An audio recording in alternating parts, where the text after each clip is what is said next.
ओम साई राम। अध्याय 9। विदा होते समय बाबा की आज्ञा का पालन और अवज्ञा करने के कुछ परिणाम के उदाहरण। भिक्षावृत्ति और उसकी आवश्यकता। भक्तों के अनुभव। गत अध्याय के अंत में केवल इतना ही संकेत किया गया था कि लौटते समय जिन्होंने बाबा के आदेशों का पालन किया वे सकुशल घर लौटे और जिन्होंने अवज्ञा की उन्हें दुर्घटनाओं का सामना करना पड़ा। इस अध्याय के में यह कथन अन्य कई पुष्टकार घटनाओं और अन्य विषयों के साथ विस्तारपूर्वक समझाया जाएगा। शिरडी यात्रा की विशेषता। शिरडी यात्रा की एक विशेषता यह थी कि बाबा की आज्ञा के बिना कोई भी शिरडी से प्रस्थान नहीं कर सकता था। यदि किसी ने किया भी तो मानो उसने अनेक कष्टों को निमंत्रण दे दिया हो। यदि किसी को शिरडी छोड़ने की आज्ञा हुई तो फिर वहाँ उसका ठहरना नहीं हो सकता था। जब भक्त घर लौटने के समय बाबा को प्रणाम करने जाते तो बाबा उन्हें कुछ आदेश दिया करते थे जिसका पालन करना अति आवश्यक था। यदि इन आदेशों की अवज्ञा कर कोई लौट गया तो निश्चय ही उसे किसी न किसी दुर्घटना का सामना करना पड़ा। ऐसे कुछ उदाहरण यहाँ दिए गए हैं। तात्या कोते पाटिल। एक समय तात्या कोते पाटिल तांगे में बैठकर कोपरगांव के बाजार जा रहे थे। वे शीघ्रता से मस्जिद आए और बाबा को नमन किया और कहा कि मैं कोपरगांव के बाजार जा रहा हूँ। बाबा ने कहा, शीघ्रता न करो, थोड़ा ठहरो, बाजार जाने का विचार छोड़ दो और गांव के बाहर न जाओ। उनकी उतावली को देखकर बाबा ने कहा, अच्छा, कम से कम सामा को तो साथ लेते जाओ। बाबा की आज्ञा की अवहेलना करके उन्होंने तुरंत तांगे को आगे बढ़ाया। तांगे के दो घोड़ों में से एक घोड़ा, जिसका मूल्य लगभग 300 रुपये था, अति चंचल और द्रुतगामी था। रास्ते में शामली बिहारी ग्राम पार करने के पश्चात वह अधिक तीव्र वेग से दौड़ने लगा। अकस्मात ही उसकी कमर में मोच आ गई और वही वहीं गिर पड़ा। यद्यपि तात्या को अधिक चोट तो नहीं आई थी, परंतु उन्हें अपनी साईं माँ के आदेशों की स्मृति अवश्य हो आई। एक अन्य अवसर पर कोलार ग्राम जाते हुए भी उन्होंने आदेशों की अवज्ञा की और उसका परिणाम वर्णित घटना के समान ही दुर्घटनाओं का उन्हें सामना करना पड़ा। एक यूरोपीय महाशय। एक समय बम्बई के एक यूरोपीय महाशय नाना साहब चांदोरकर के परिचय पत्र प्राप्त कर किसी विशेष कार्य से शिरडी आए। उन्होंने एक आलीशान तंबू में ठहराया गया। वे तो बाबा के समक्ष नतमस्तक होकर कर कमलों का चुंबन करना चाहते थे।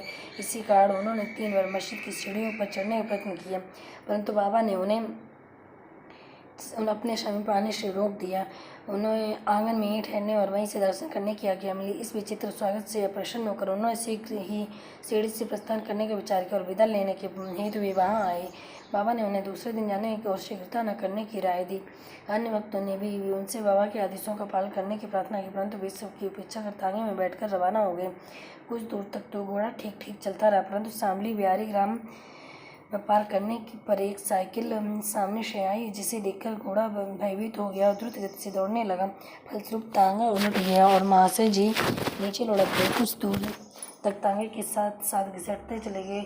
लोगों ने तुरंत ही दौड़कर उन्हें बचा लिया, परंतु चोट अधिक आने के कारण उन्होंने कोपरगांव के अस्पताल में शरण लेनी पड़ी। इस घटना से भक्तों ने इसे अच्छा ग्रहण की कि जो बाबा के आदेशों की अवहेलना करते हैं उन्हें किसी न किसी प्रकार की दुर्घटना का शिकार ही करना पड़ता है। जो आज्ञा का पालन करते हैं वे सकुशल और सुखपूर्वक घर पहुंच जाते हैं। भिक्षाव्रत की आवश्यकता। अब हम भिक्षाव्रत के प्रश्न पर विचार करेंगे। संभव है कि कुछ लोगों के मन में संदेह उत्पन्न हो कि जब बाबा इतने श्रेष्ठ पुरुष थे तो फिर उन्होंने आजीवन भिक्षाव्रत पर ही क्यों निर्वाह किया। इस प्रश्न को 2 दृष्टिकोणों से समझ रखकर हल किया जा सकता है। पहला दृष्टिकोण, भिक्षाव्रत पर निर्वाह करने का कौन अधिकारी है। शास्त्रानुसार वे व्यक्ति जिन्होंने 3 मुख्य आसक्तियाँ कामिनी, कांचन, कीर्ति का त्याग कर आसक्ति मुक्त हो संन्यास ग्रहण कर लिया, वे भिक्षाव्रत के उपयुक्त अधिकारी हैं, क्योंकि वे अपने गृह में भोजन तैयार कराने का प्रबंध नहीं कर सकते, अतः उन्हें भोजन कराने का भार गृहस्थियों पर ही है। श्री साईं बाबा न तो गृहस्थ थे और न ही वानप्रस्थ। वे तो बाल ब्रह्मचारी थे। उनकी यह दृढ़ भावना थी कि विश्व ही मेरा गृह है। वे तो स्वयं ही भगवान वासुदेव विश्व पालन करता था, परब्रह्म थे, अतः वे भिक्षा उपार्जन के पूर्ण अधिकारी थे। दूसरा दृष्टिकोण, पंचसूना। सबको यह ज्ञात है कि भोजन सामग्री या रसोई बनाने के लिए गृहस्थ श्रमियों को 5 प्रकार की क्रियाएं करनी पड़ती हैं। कंडड़ी, पेसड़ी, उदकुंभी, मार्जनी, चूली। इन क्रियाओं के परिणामस्वरूप अनेक कीटाणुओं और जीवों का नाश होता है और इस प्रकार गृहस्थ श्रमियों को पाप लगता है। इन पापों के पश्चाताप के स्वरूप शास्त्रों में 5 प्रकार के योग करने की आज्ञा दी गई है, अर्थात ब्रह्म योग, वेद अध्ययन, ब्रह्म को अर्पण करना या वेद का अध्ययन करना, पितृ यज्ञ, पूर्वजों को दान, देव यज्ञ, देवताओं को बलि, भूत यज्ञ, प्राणियों को दान, मनुष्य यज्ञ, मनुष्यों को दान।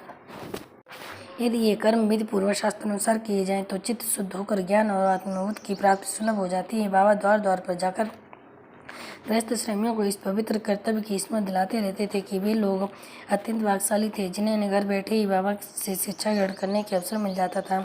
भक्तों के अनुभव। अब हम अन्य मनोरंजक विषयों का वर्णन करते हैं। भगवान कृष्ण ने गीता में कहा, जो भक्त मुझे भक्ति पूर्वक केवल एक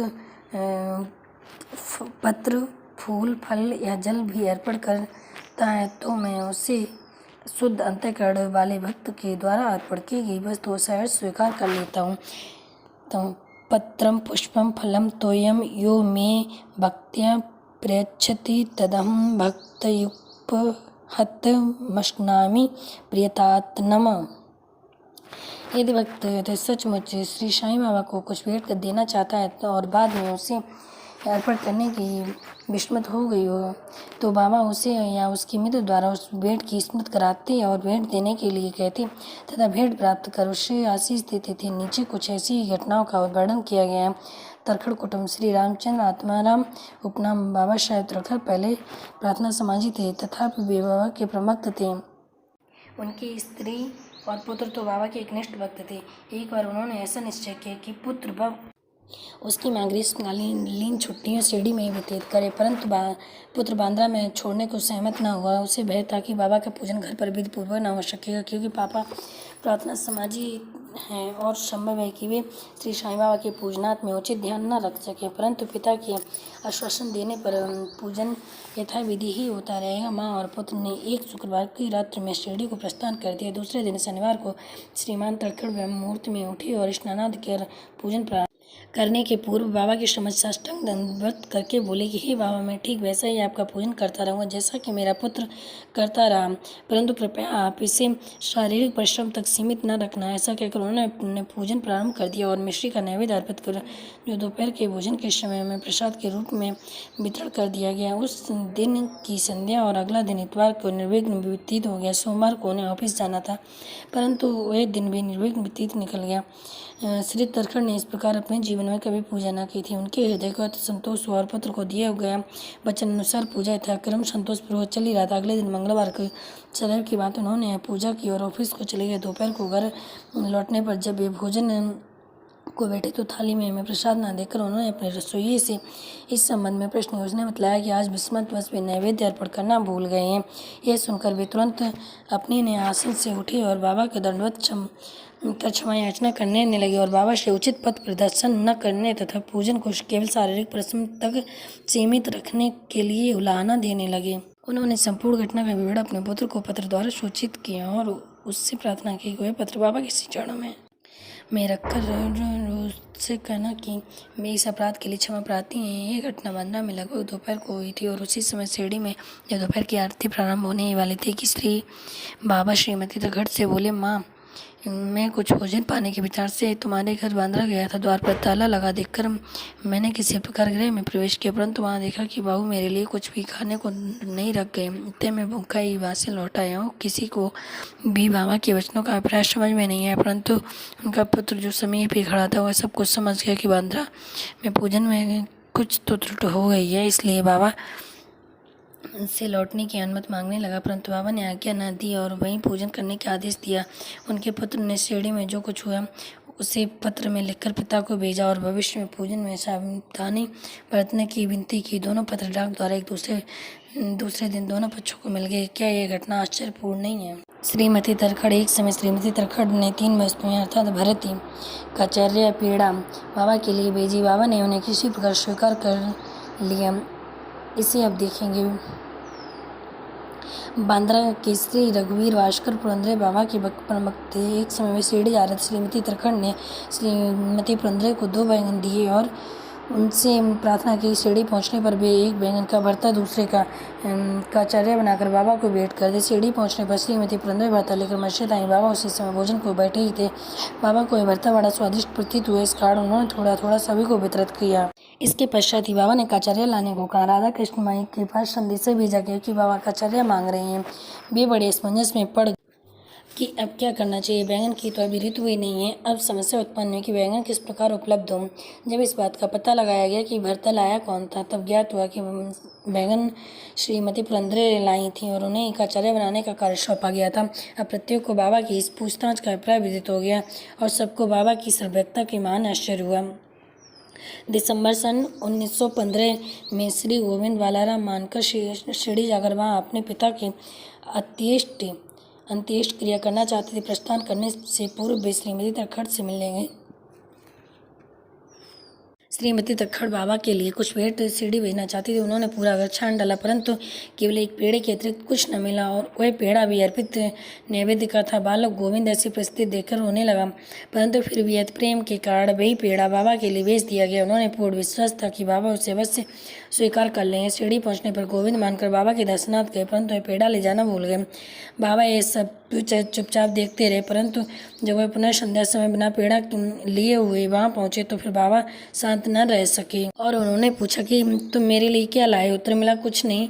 बाबा ने पुनः प्रश्न किया। उसने ने वही उपयुक्त उत्तर फिर दोहराया। अब बाबा ने स्पष्ट शब्दों में कहा, क्या तुमको माँ ने चलते समय कुछ मिठाई नहीं दी थी। अब उसे स्मित हो आई और वह बहुत ही लज्जित हुआ तथा बाबा से क्षमा याचना न करने लगा। वह दौड़कर शीघ्र ही वापस गया और पेड़ा लाकर बाबा के सम्मुख रख दिया। बाबा ने तुरंत ही पेड़ा खा लिया। इस प्रकार श्रीमती तलखड़ की भेंट बाबा ने स्वीकार की और भक्त मुझ पर विश्वास करता है, मैं इसलिए मैं स्वीकार कर लेता हूँ। ये भगवत वचन सिद्ध हुआ। बाबा का संतोषपूर्वक भोजन। एक समय श्रीमती तलखड़ शिरडी आई हुई थी। दोपहर का भोजन प्राय तैयार हो चुका था। थालियां परोसी जा रही थीं। उसी समय वहाँ एक भूखा कुत्ता आया और भौंकने लगा। श्रीमती तलखड़ तुरंत उठी और उन्होंने रोटी का टुकड़ा कुत्ते को डाल दिया। कुत्ता बड़ी रुचि के साथ उसे खा गया। संध्या के समय जब वे मस्जिद में जाकर बैठी तो बाबा ने उनसे कहा, माँ, आज तुमने मुझे बड़े प्रेम से खिलाया है। मेरी भूखी आत्मा को बड़ी सांत्वना मिली। सदैव ऐसा ही किया करो, तुम्हें कभी न कभी इसका उत्तम फल अवश्य प्राप्त होगा। इस मस्जिद में बैठकर मैं कभी सत्य नहीं बोलूँगा।